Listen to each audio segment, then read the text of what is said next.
It was early morning in the eastern part of Burkina Faso, and the sun had just begun to rise. President Ibrahim Traoré stood beside his black SUV, quietly sipping a cup of tea. He was getting ready to visit a rural youth center, where a large group of young people were waiting eagerly to see him. Speeches had already been prepared. In the village square, the drummers were warming up. But there was a hitch. They were behind schedule. One of his trusted advisors, a tall man named Idrissa, stepped forward. "Sir," he said, "if we take the main highway, we'll be 2 hours late. But there's a bush path, very quiet, no towns at all. We can make it in 40 minutes. Ibrahim raised an eyebrow. "Is it safe?" "Yes, sir." Idrissa nodded quickly. "Our team cleared it yesterday. I was there myself." Karim, a bodyguard, moved forward. "I've never trusted that path. Too empty." But Idrissa pushed for it. "We're low on fuel, and the youth are expecting us. We need to go now."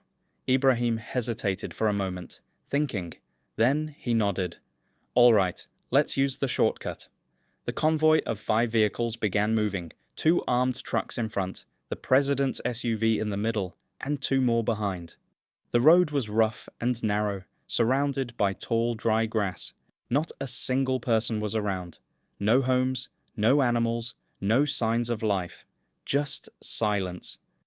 After about 30 minutes, everything still seemed peaceful. Then suddenly, a cow appeared, standing directly in the middle of the dusty road. It was large and brown, with chipped horns and calm eyes. Its legs were planted firmly, and it stared directly at the president's vehicle, refusing to move. The driver honked the horn. Nothing happened. A voice from the lead escort truck shouted, "Move! Go away!" Still no reaction. One soldier fired a shot into the air. The sound echoed, but the cow stayed put. Everyone looked at each other, confused.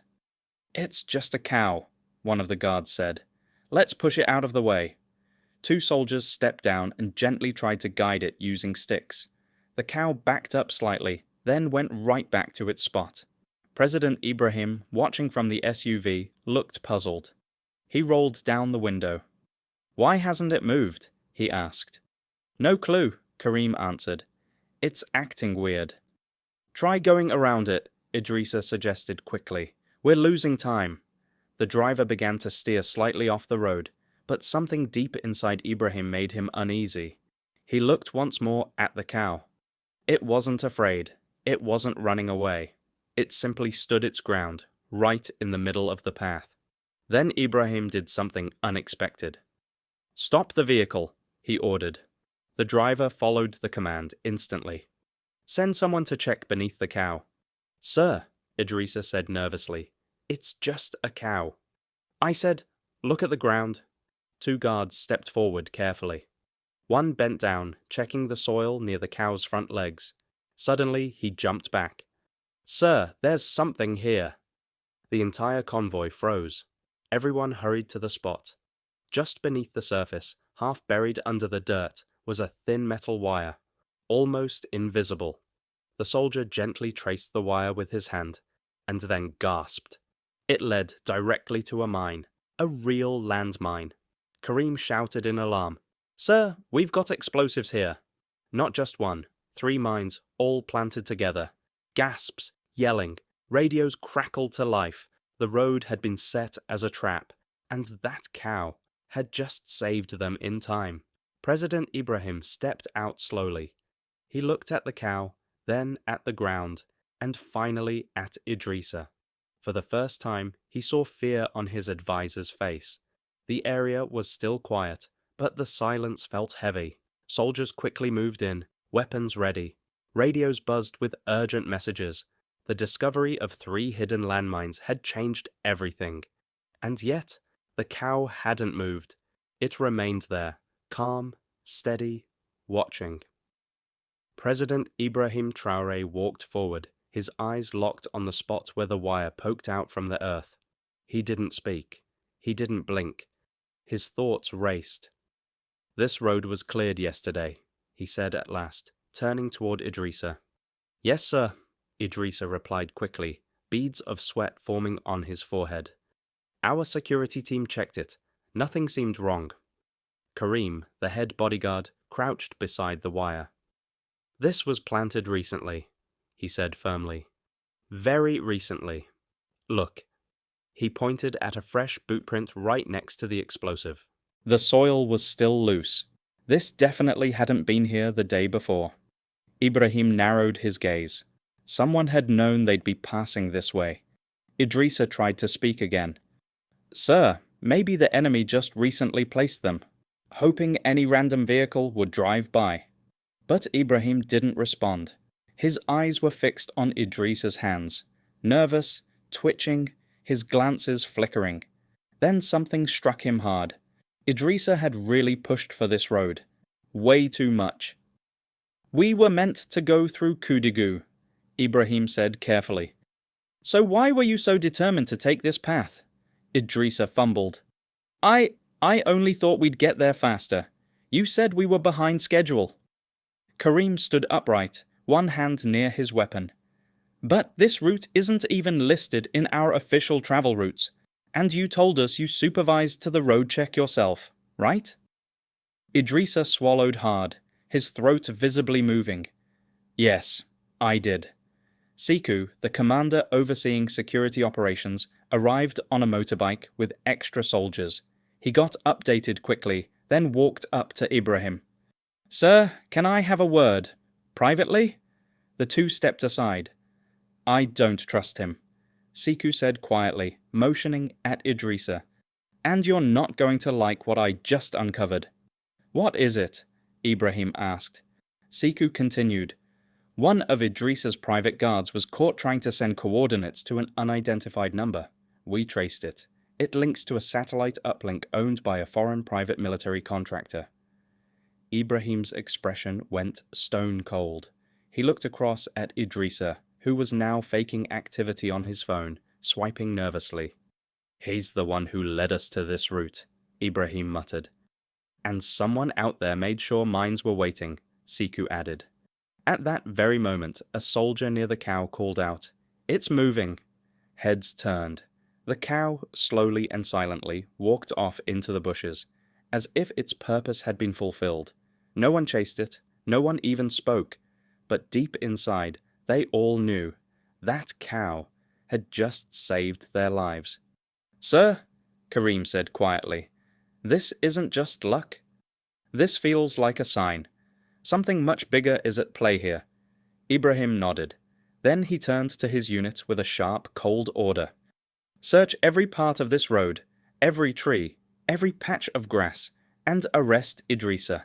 No talking, no warnings. Soldiers jumped into action. Idrissa tried to protest. Mr. President, please, I swear, I didn't know. But Ibrahim raised his hand. You're the one who chose this route. You said it was secure. You gave me your word. He leaned in closer and whispered, But that cow saved me. Before you could take my life. Idrissa's face went ghost white. Soldiers grabbed him and dragged him to the rear vehicle. President Ibrahim turned to his men. We're not going to that youth center anymore. We're going after answers. Someone tried to kill me, and this was just the first step. The convoy didn't continue forward that day. Instead, it backed up slowly, every movement watched, protected by full military escort. The mines were flagged, drones launched into the sky, and back at the palace, unease spread through every corridor. President Ibrahim said very little during the drive home. He stared through the glass, deep in thought, playing back everything, again and again. A man he trusted had just been taken into custody. A cow had blocked his path. Beneath his vehicle, a deadly trap had waited. This wasn't random. It was a warning. At the intelligence center, Idrissa sat alone in a cold room. His wrists were handcuffed.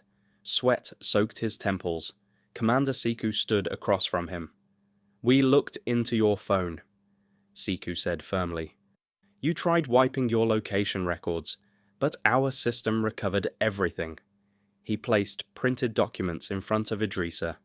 2 days ago, you stopped right near where the mines were found. Why were you there? Idrissa shook his head. I was just checking the road myself. I needed some air. Siku slammed his hand against the table. Stop lying! Idrissa flinched. Who paid you? Who gave the order to take the president down that path? Idrissa stayed silent.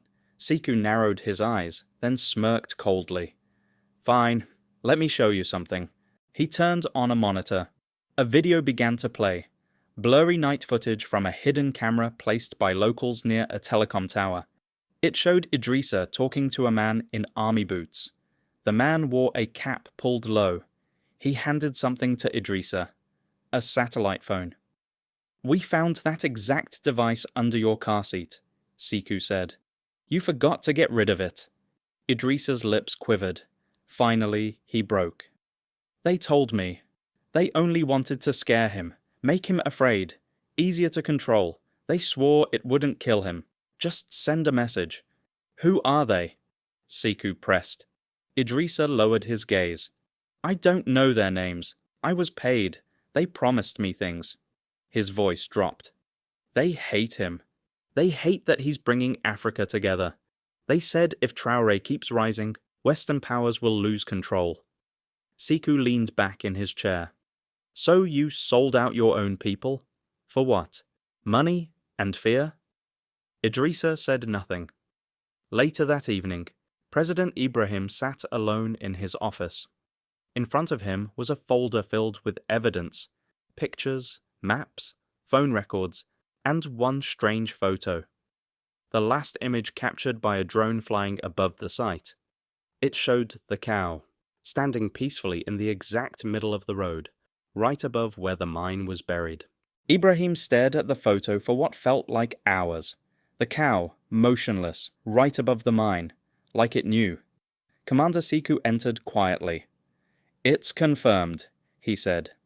Idrissa was recruited by an external network, most likely a private military contractor, the same group tied to previous destabilization ops. Ibrahim didn't look up. His voice was low. The cow. Do we know where it came from? Siku hesitated. We asked every nearby village. No one claims it. It doesn't match any herds in the region. Locals say it just appeared and vanished right after. A faint smile tugged at the edge of Ibrahim's lips. And it left when its work was done. Siku nodded, slower this time. Sir, permission to speak freely? Ibrahim nodded. Go ahead.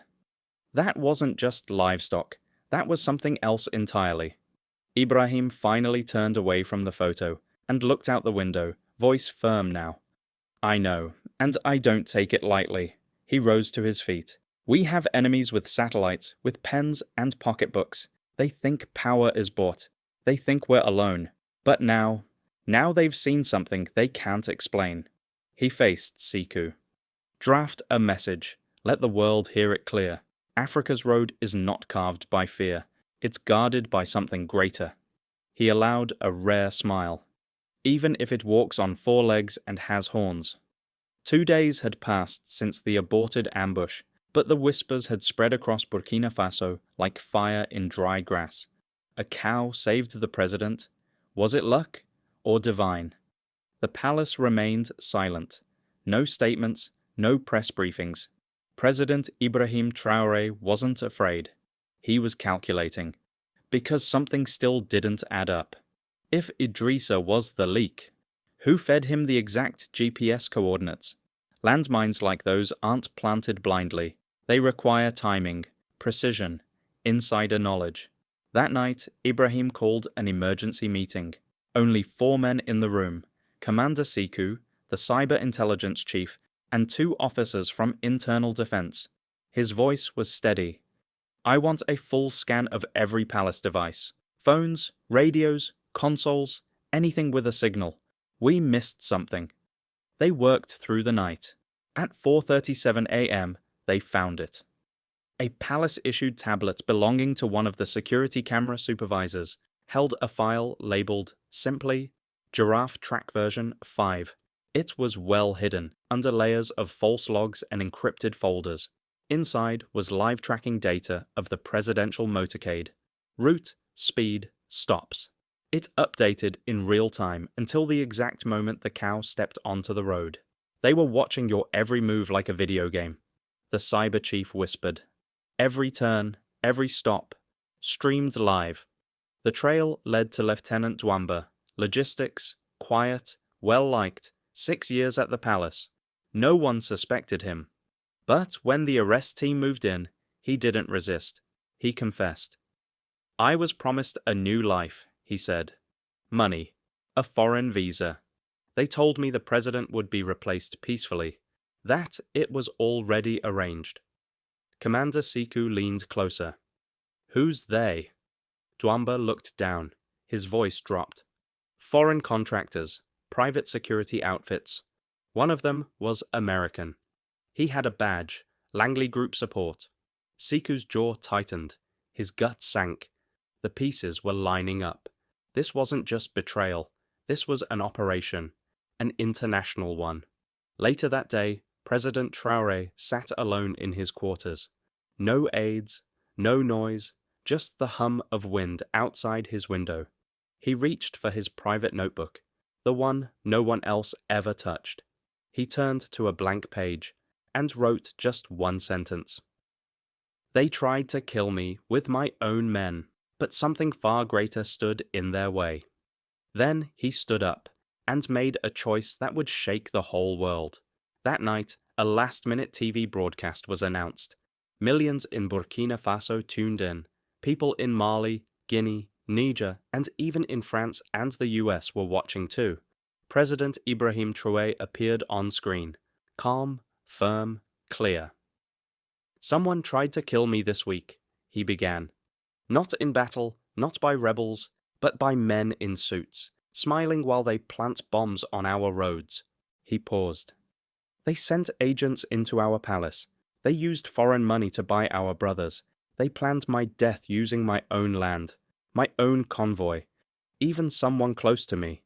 He stared straight into the camera. But they failed, because something simple stood in their way. A cow. Yes, a cow stopped me. And now that even nature won't let me fall, they'll understand something deeper. He slammed his hand down. We are not people you can rule. Burkina Faso is not your playground. From today, every foreign base, every spy group, every military agent on our land must leave. Gasps were heard through the screens. Then Traoré narrowed his eyes. And one last thing. I know who you are. I have your messages. I won't just survive. I'll expose you. He stood tall and walked off as the flag of Burkina Faso rose behind him. The screen went black. Across Africa, the lion's roar was louder than ever. The day after that speech, chaos broke out beyond Africa. But inside Burkina Faso, the people were burning with pride. Social media exploded. Young artists painted murals of golden-horned cows. Poets named it the sacred cow of resistance. School kids acted out the scene. Even in Mali and Niger, the story caught fire. They said the West brought machines. They said, we had dust, prayers, and a cow.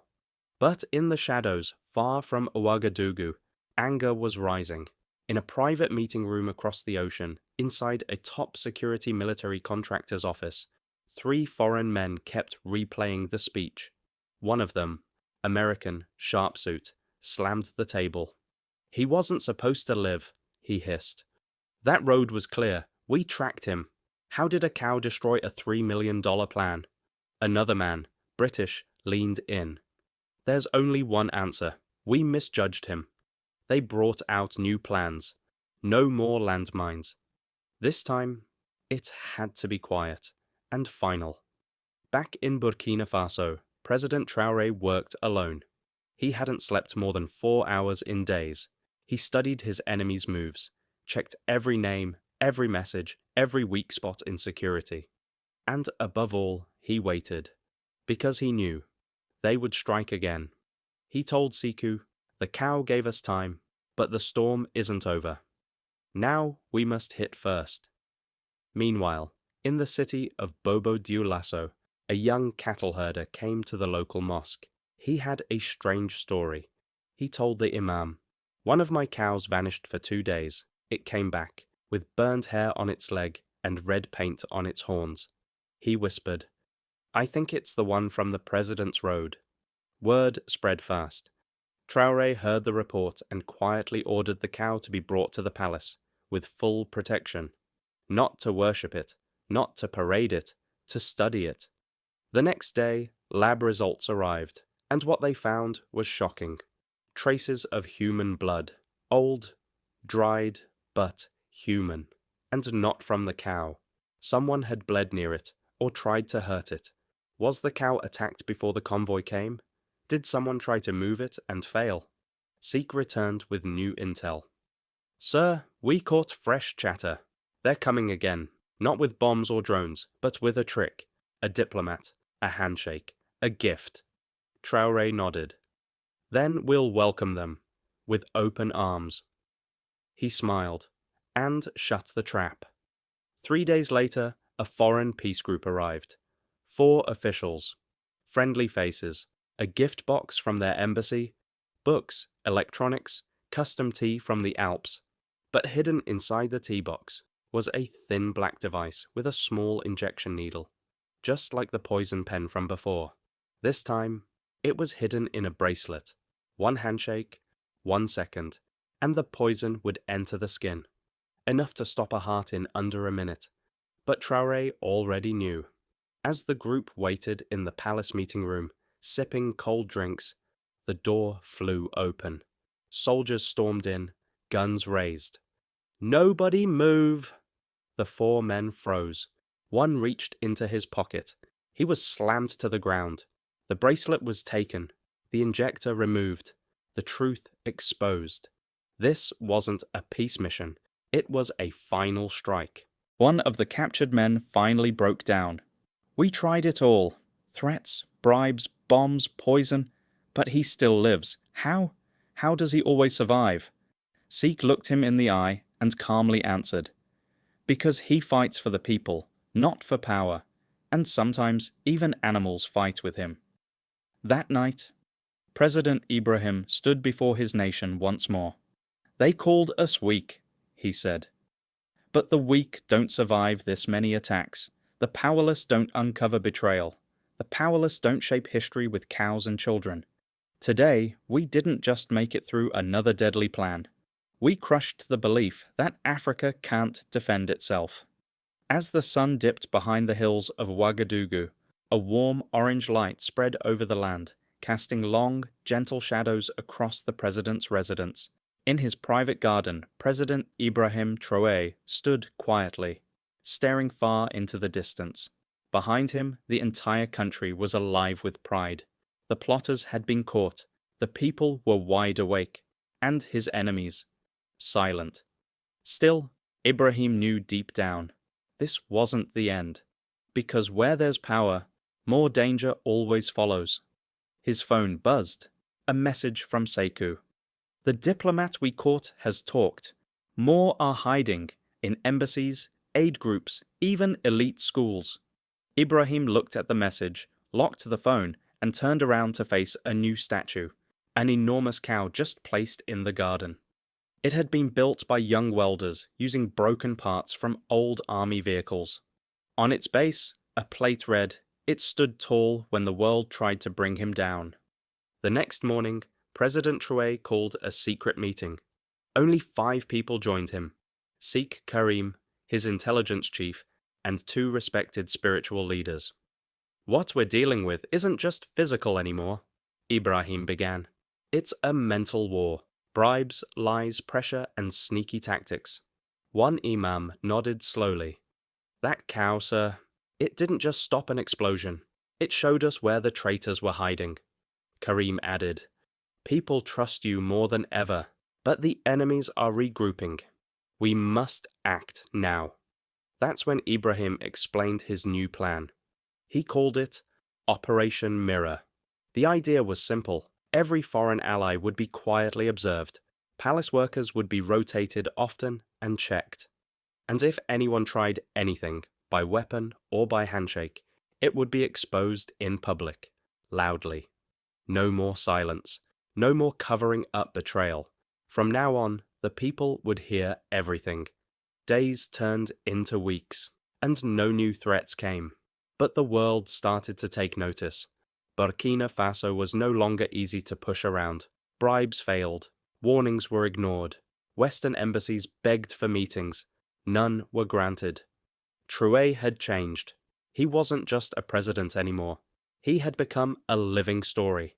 A man who beat guns, poison, backstabbing, and bombs. And what saved him wasn't armor or a weapon. It was a cow. A few months later, at a big summit in Mali, a journalist stood up during a live broadcast and asked a bold question. "Mr. President, people say a cow saved your life. Do you really believe that?" The room burst into light laughter. Ibrahim smiled gently, leaned close to the microphone, and answered, "Yes, a cow did save me, but that's not what matters most. What matters is what that cow uncovered.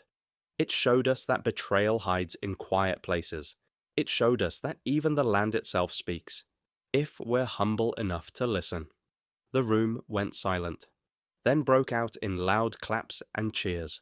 Back home, Duda, the same boy from the mango story, was watching from his new school. He grinned wide. "First it was a mango, now a cow. What's gonna save him next?" His teacher laughed. "Maybe a chicken." But far away in the quiet fields, a dusty brown cow munched on grass under the open sky. It had no idea people saw it as a hero. It had simply stood still, at just the right moment. While the world tried to destroy a good man, Africa stood strong and saved him.